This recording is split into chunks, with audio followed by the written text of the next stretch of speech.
Let's get started. Thanks everybody for signing in. The intent, and let me know in the chat box if you can see my face talking, but let me know in the chat box if there's an issue with audio. And we also have the AT&T speakerphone turned on as well. This is the first time I've done this in quite a while, so I'm cross-checking with how to best deliver the product. The webinar should be saved to Adobe Connect and we will make it available. I have a series of slides to go through, and if you have questions, feel free to put them in the chat box or send them to my email account, which will show up on one of the transparencies, or the PowerPoint slides. And most of you know where to find me at this point. It may or may not take a full hour, but I wanted to go through these slides with you. Some of them will look familiar, to sort of give the overview and the framework about how we really need your grant applications to look. And when you submit the full grant application, there will be staff review of it. If you have questions before that submission date, please feel free to ask. There will be 2 more webinars the next 2 Thursdays. And my apologies for not getting the one on October 1 started. It happened the way it happened. So just welcome to NSLA PR. Our new name is Nevada State Library Archives and Public Records.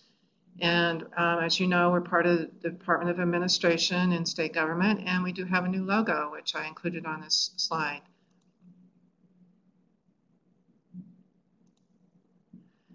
Okay, this is the beginning of the 2016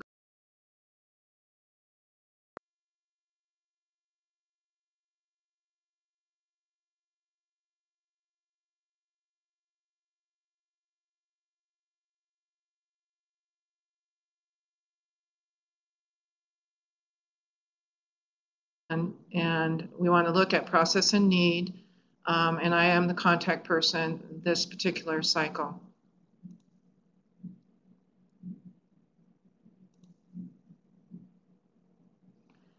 And it looks like the slides are going to build a little slow. I'm sorry about that.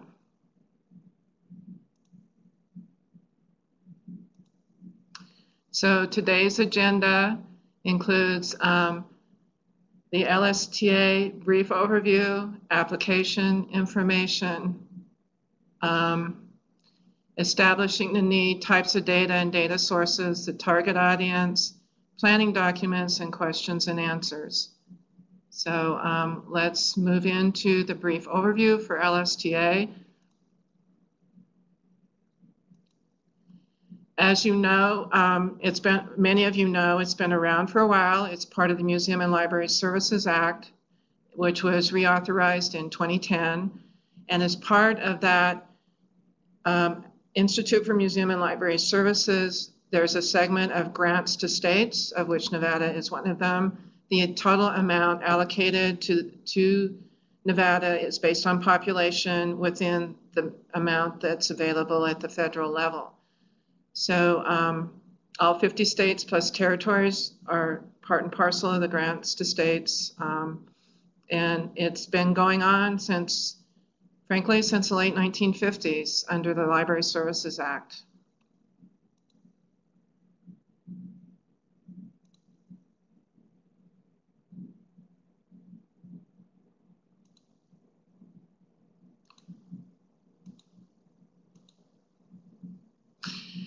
Okay, as I mentioned, it starts with the Institute of Museum and Library Services in their state programs. The funding comes to the Nevada State Library and Archives, and the State Council on Libraries and Literacy, which was created out of the NRS, Nevada Revised Statutes, is a reviewing body for these grants. They prioritize them and then make recommendations to Daphne De Leon as a state librarian. What we would ask as of now is if you are interacting with any of the council members, please do not bring up your grant application, because that becomes a conflict of interest for the council member.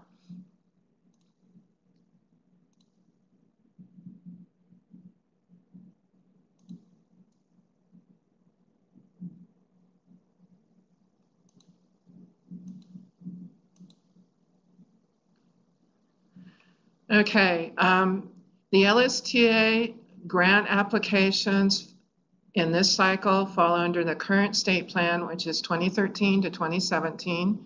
It is the LSTA 5-year plan for Nevada, and it is required by the Institute for Museum and Library Services in order to receive funding from the Institute. The first 2 goals for Nevada libraries includes strengthening their ability to effectively respond to community needs through assessment, planning, and training, encouraging the libraries to develop and use partnerships and collaborations to maximize user resources and services throughout the state. And one of the things I was noticing in some of the proposals is that, and it'll come up in a slide in a minute or two, is that the LSTA program funds programs that are supported by technology and other material goods. We don't just buy computers. What program will those computers support? So it's a little bit different spin than what I was seeing, and I would encourage you to take a good look at your proposal.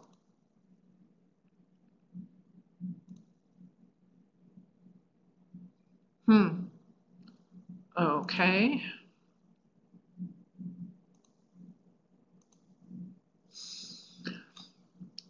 Number 3 of the priorities is provide responsive learning environments for the state and build capacity of libraries to meet user-identified access needs. So as you write your grant application, take a look at those priorities and see how you want to build the content of that grant application to frame it within one or more of those priorities, and then roll out your program and roll out your needs underneath that. Whether it's books, whether it's technology, whether it's, the study spaces, or however or the digitization. So, LSTA eligibility. Let me get all these bullets up here on the screen, and thanks for your patience here. The library is supported by public revenues or as a nonprofit institution. The collection is organized according to a nationally accepted classification system, participates in resource sharing in the Information Nevada program, which staff is currently reviewing and updating. It serves its primary clientele free of charge, has a fixed location with regularly published hours, has 1 or more paid library staff, and has an annual budget with funds reserved for library materials and services. So you're asked to sign off that you are eligible, and you have a current written or long-range or strategic plan that's available for review. Before I go to the next slide, I want to just touch on planning documents.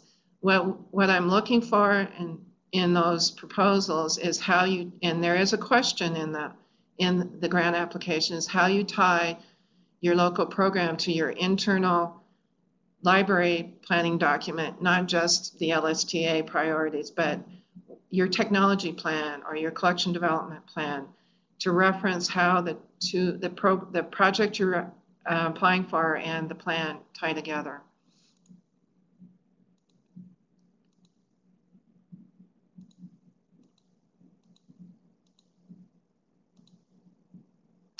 Okay, the LSTA timeline. This August, September was a proposal phase. In October, we're doing the webinars, and I will send out a page where you can sign off. If you miss one of the next 2, you go in and you look at the PowerPoints and you listen to the conversation, and then send me that paper form signed and saying which ones that you actually had to do it that way. Because we recognize that schedules are what they are, and people are all busy, but we want you to walk through this material because it makes a difference in how ultimately you have a toolkit to manage the grant. In January 26th, 27th, we'll have a state council meeting that will review and prioritize the grants. March 2016,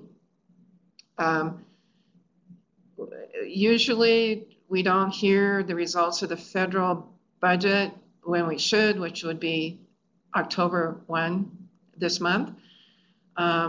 So we probably won't hear about them until March, and then the award and notification sometime in April, May. And if you are successful and receive a grant, we can start you prior to July 1. The pattern at NSLA PR is to run the grants July 1 to June 30th. And if you have questions about why, I can address those later. What I also want to touch on in this timeline is that when we get the grant applications in on November 13th, we will be doing a review of them, and I will be getting back to you with questions about the content, and then you will have 5 days in which to respond. And if it doesn't meet the, if the questions don't get addressed, or there's still continuing issues, the grant may or may not go forward. So if you get feedback from us here at NSLA, please bear in mind that you need to address that feedback. Okay, I already mentioned that all applications are due by Friday, November 13th at 5 p.m. We need an electronic copy and one printed copy with your original signature for the file.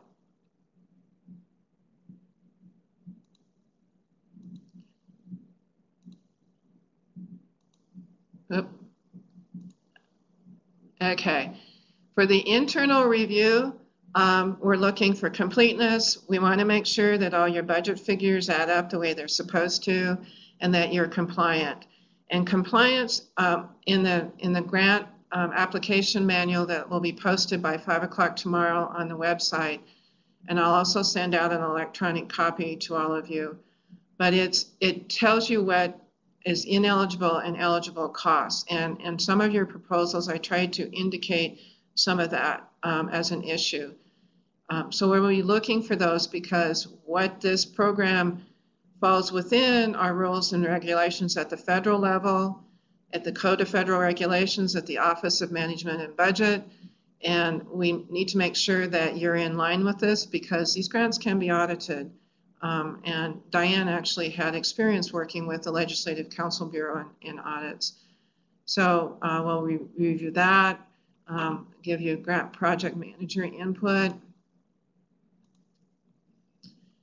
and try to make sure the framework is set so that when it goes to council for review, there are minimal to no questions being raised, and it stands on its own merits. So parts of the application.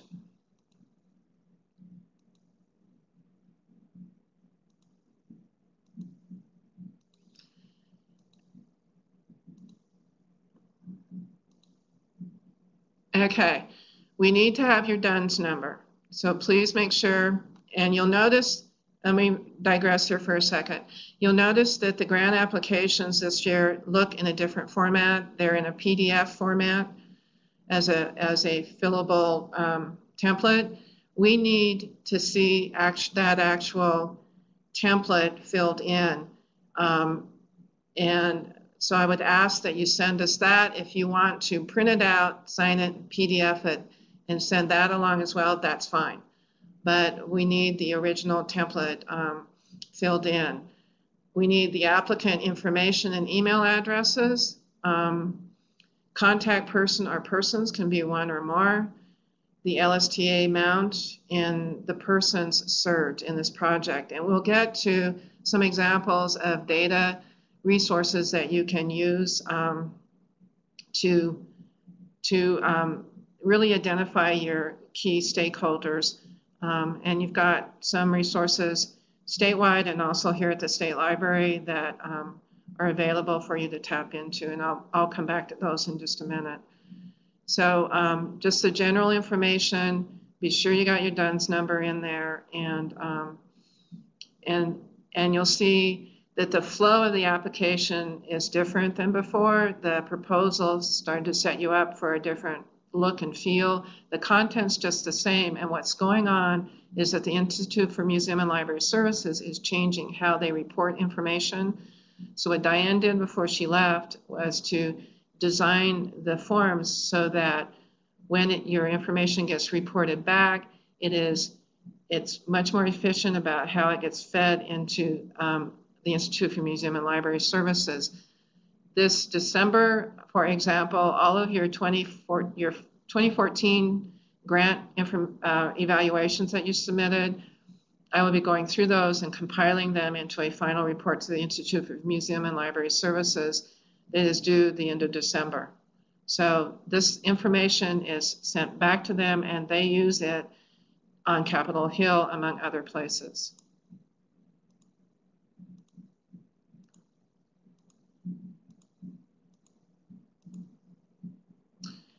Okay, the application components, I believe I mostly got them in order for the new form. If I didn't, please, my apologies.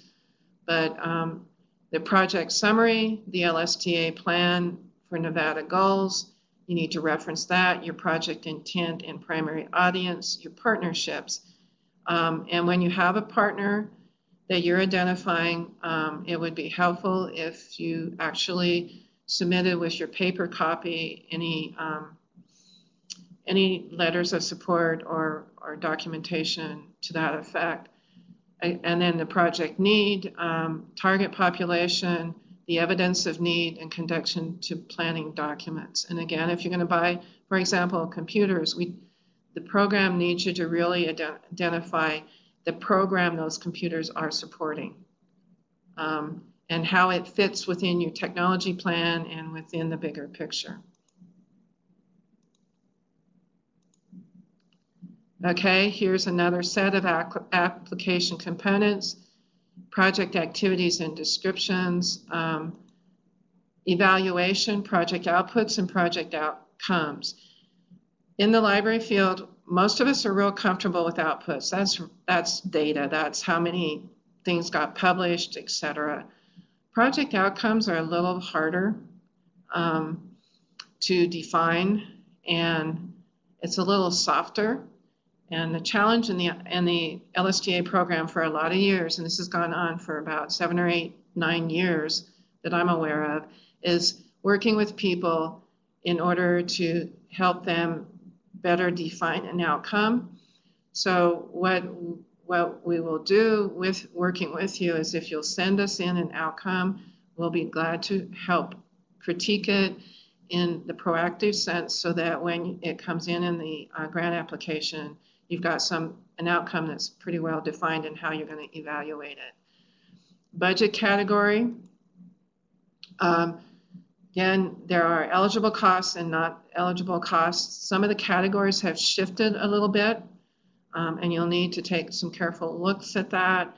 And the application instructions that I'll be sending out to you should help you define it. And if it's still not clear, you know where to find us. And then your timeline. We don't support multi-year grant applications. Every grant application is supported for 1 fiscal year. So please keep that in mind, and please be sure to identify when you intend to reach certain benchmarks in your grant project.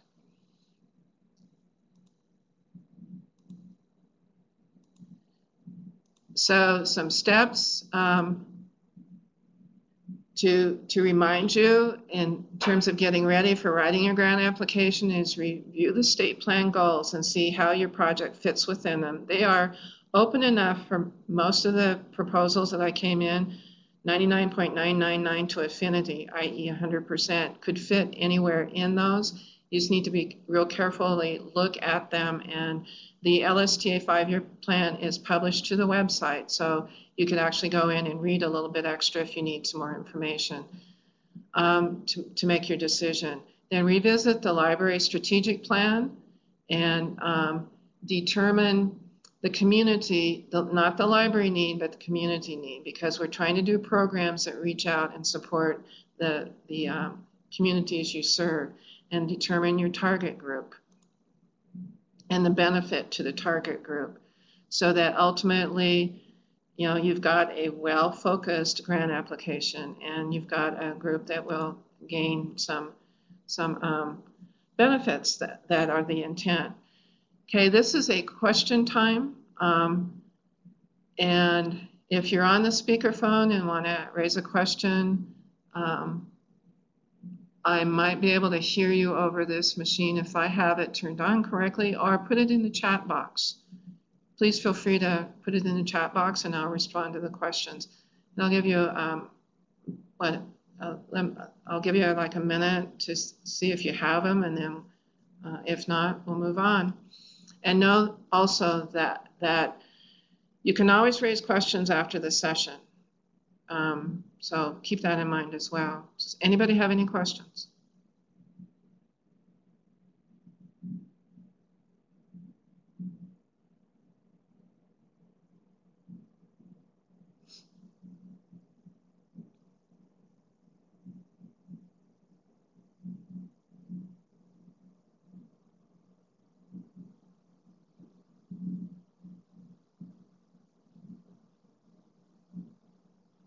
Okay, Amy is typing.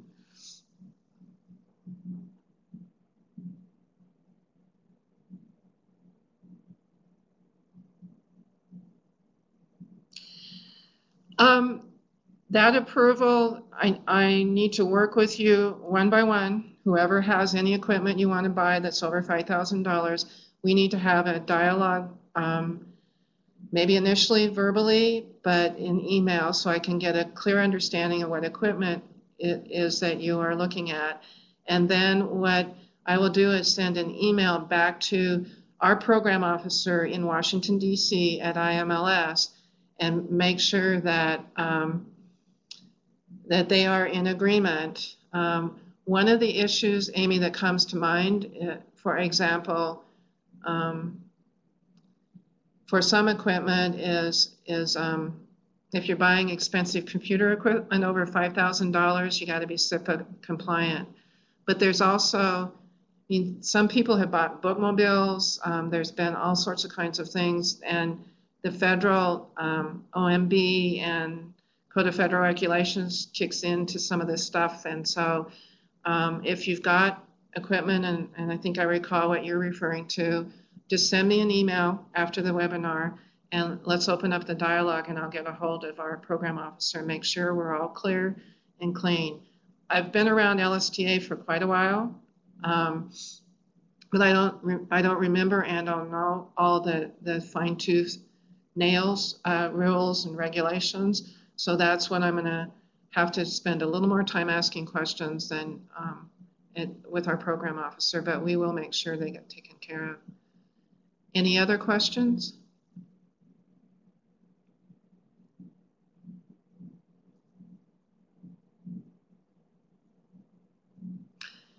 Okay, then I'm going to go to the next session, but if you have a question while I'm talking, feel free to put it in the chat box, and I will pay attention to it and try to respond to it. So let's take,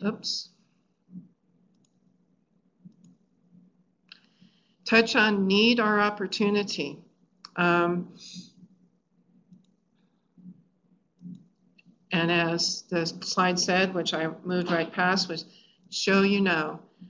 Framing the need. So this section establishes the foundation for the project.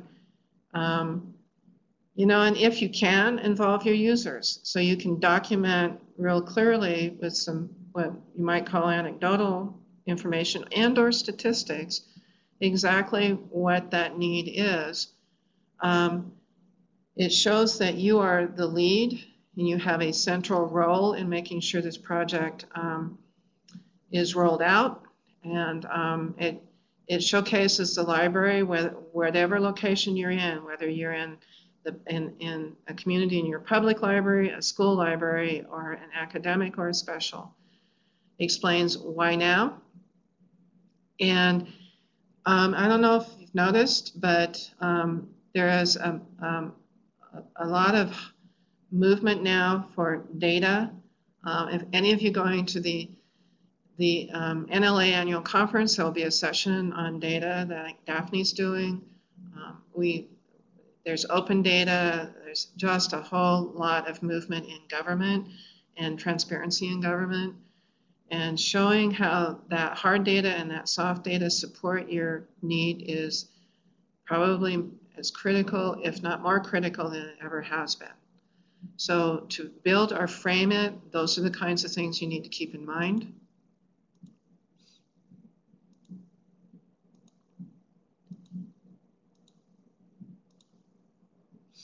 Okay, some of the questions you need to answer for yourself and for your project and your library. Who are the people with the need? What need, problem, opportunity do they have? Why does a problem happen? Where are they located? And when does this problem occur? So, you know, this is a checklist. And the reason why we provide these items is to give you a framework so that you can, if you respond to these questions, you start to build this grant application in a way that really will frame it for what the council will be reviewing.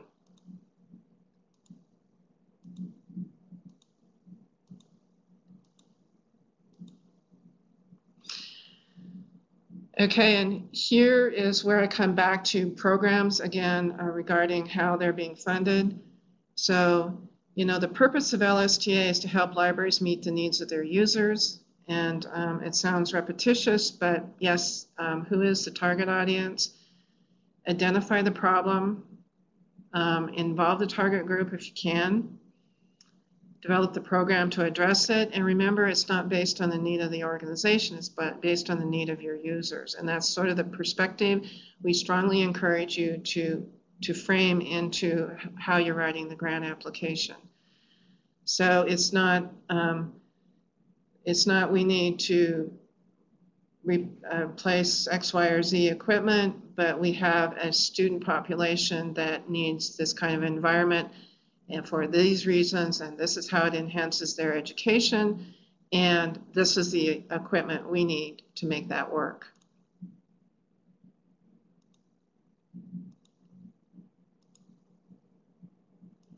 Okay, and one of the examples is the library needs a bookmobile. Better framed is the residents of outlying areas need job information, health information, homework support, and this particular bookmobile will help us better deliver that to these folks.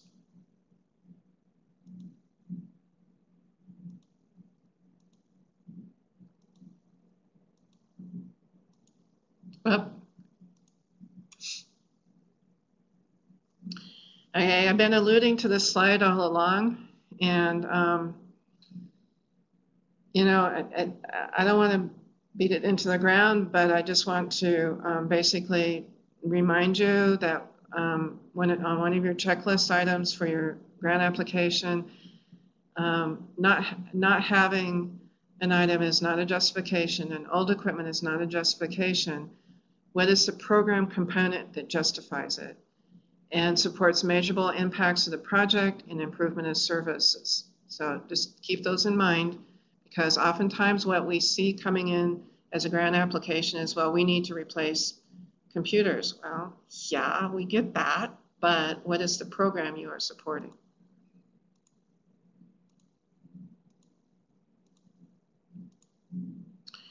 Okay, this target population who is most effective by it, the problem, the target is rarely the whole community. And on the first page of the application, I believe that's still in there, is the number you expect to serve. So if you're targeting the young people in your community or the older people, there are ways to identify that is sensitive to personal identification. We don't go there, but there are numbers identified, like the numbers of students in a school district. You can obtain that kind of information, and it is available. In fact, for FTE, student FTE for the schools in Nevada is on the Department of Education's website. So we need that kind of information to help identify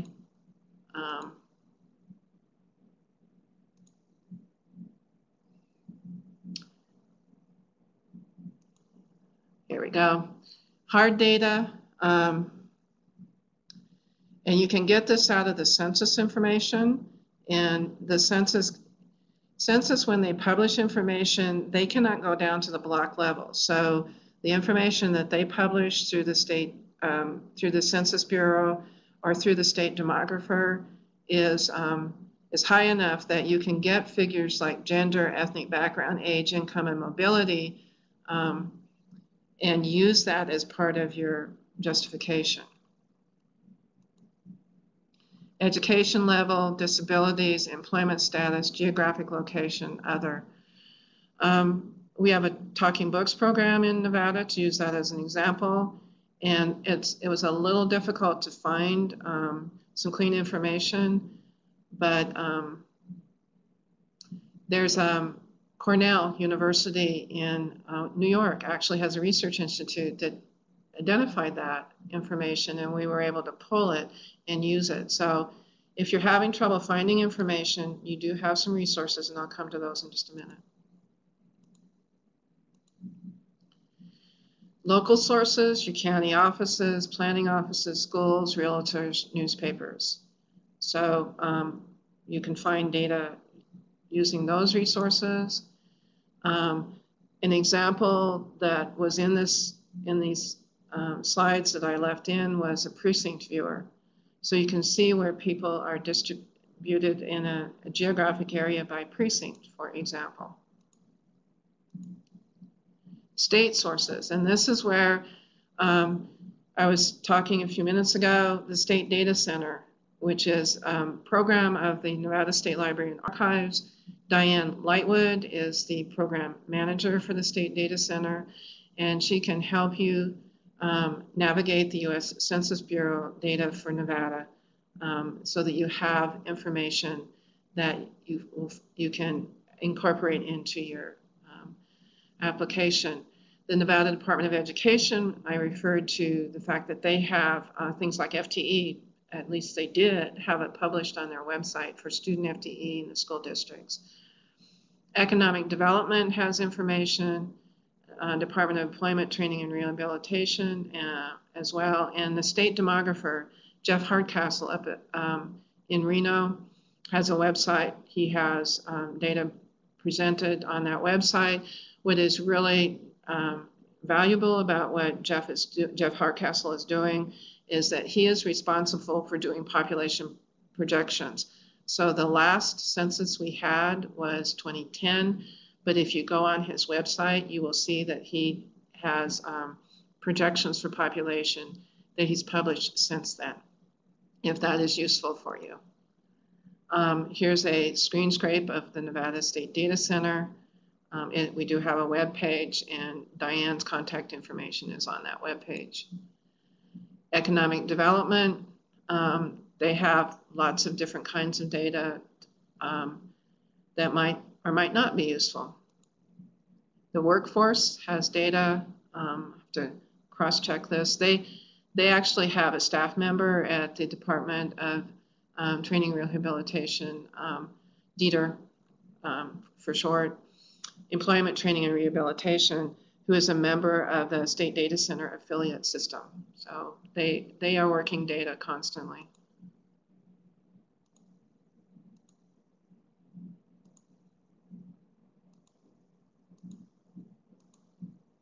At the national level, the Bureau of Census I referred to, the Bureau of Labor Statistics, IMLS, Kids Count, and I believe NSLA PR has publications of Kids Count. We should have them accessible via Polaris, County Health Rankings. You know, some of this stuff may not apply to your grant application this year, but in the big picture, it's useful to know that it exists, and the Association of Counties here in Nevada. just a page example of demographic indicators that you can pull. County health, federal financial institutions, soft data. Let me get all these up on the screen. Oops, that's not what I wanted. Sorry about that. We were having a little delay time in terms of what appears on the screen in Adobe Connect over the internet, and so I have to test bed this a little bit more before the next time we do this. But anyway, soft data, interviews, surveys, focus groups, community meetings, or forums, observation. So that is certainly legitimate. I would encourage you to take a hard look at mixing hard and soft data. Okay, here's question time again, and we'll give you a minute or so here to think of any questions. You're welcome to ask them verbally or put them in the chat box.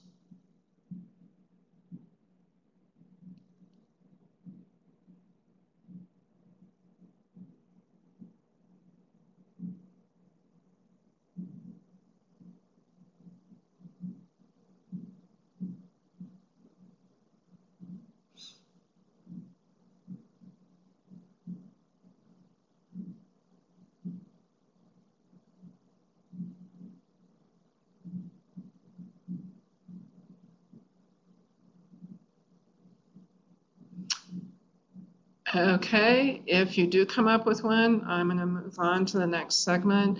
Feel free to keyboard it in. You're also, again, to reiterate, welcome to send me an email afterwards.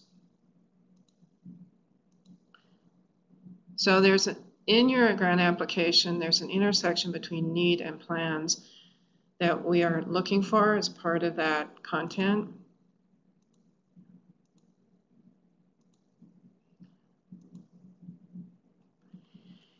And I've already touched on this, but repetition sometimes is a good thing. Sometimes it's not, but for purposes of this, we'll go for repetition.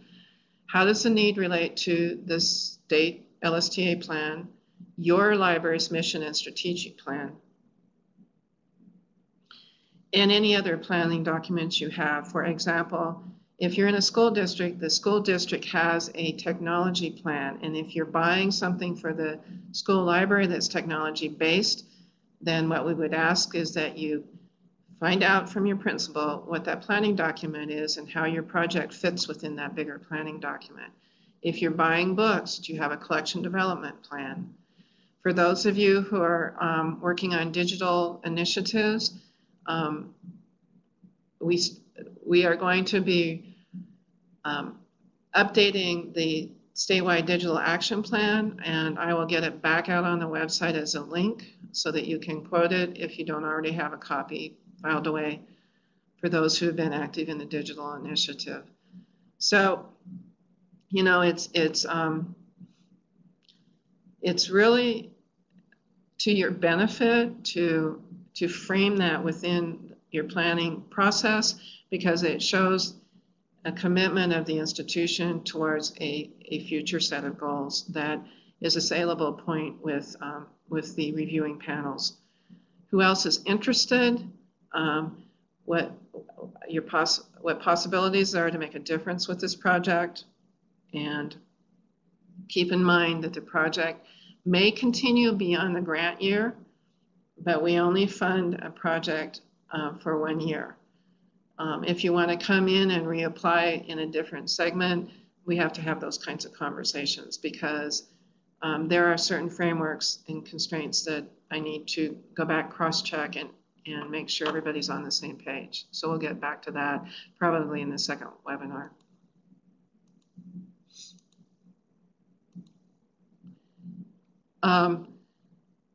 You know, make sure, again, to cite the LSTA goal and your local plan. And if you have a link to that library plan, if it's on your library's website, including that in the text would be appreciated. It just occurred to me, when you look at the grant application template, the boxes are fixed, and we need you to really focus on your key points, more like an executive summary that touches all the points, but not just, well, it needs to be focused. And in the evaluation, we do the same thing with that because we have limited room that we can load up into IMLS. So when you write it, please focus down and get right to your key points, please.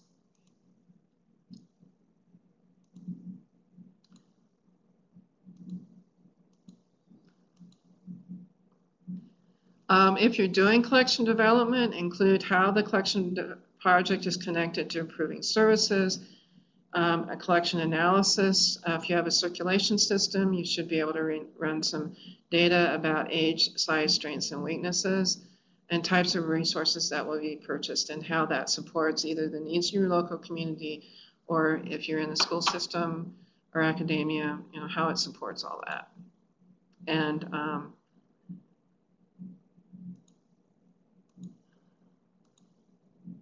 we referred to school library, other plans, the information literacy standards. I recognize that those standards in NAC are a little outdated, I believe we might say, or not. I've heard some conversation about them and about the need to revisit them. Having said that, if you're working with if you're a public library working with a school library, or you're a school library and your grant application has any tie into information literacy, please take the time to take a look at the standards. Common Core and other curricular standards, those are posted on the Department of Education website. And then again, your school plan. Digital projects, I already referred to the statewide digital action plan. It's still got value in it. We just need to tweak a few things and get it republished. And I'm going to convene the committee to do that. So at this point, it is a wrap. These are some of the items that we touched on in the initial stage of this webinar. And I want to let you know that we have an NSLA PR LSTA.admin.nv.gov distribution email. If you send it to that, it will come to both myself and Sue-Lynn Jones, who's the administrative assistant for the program, library development program. And we've had a little trouble with it. I think I finally convinced our state IT staff to keyboard it in correctly and to map it inside the system. So it has worked in the last couple of days or so. But if you're not sure, you're welcome to send it directly to my email address. And we're working out process between Sue-Lynn and I. So if you have questions, be sure to let us know what your questions are. And then to role model what we asked you to do with any project that is LSTA funded, IMLS wants us to give them credit for the funds so that they can show that the funding sources are going out to build library and information infrastructure in the country. So, any questions?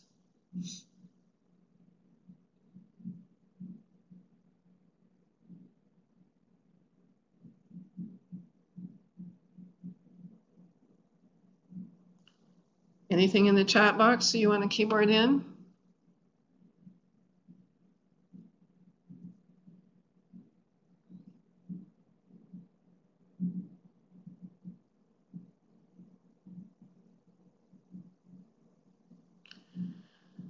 Okay, well, I appreciate your time. I'm going to be getting some files out to everybody and posting some things to the website. I have all of you in we'll be distributing it via email information. And we have 2 more Thursdays from 1:30 till 2:30. Again, to remind you, if you cannot attend, please be sure to fill out the form that I'm going to send you that says that you've gone in and listened to the recording and taking a look at the PowerPoints, which will be PDF'd and put out on the website. So it looked like, Jeanette, you were typing, but then you decided not to. It's okay.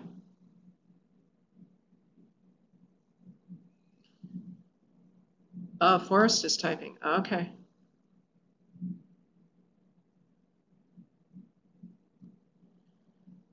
You're quite welcome, and everybody's time is appreciated, and we will make this process work in a proactive way.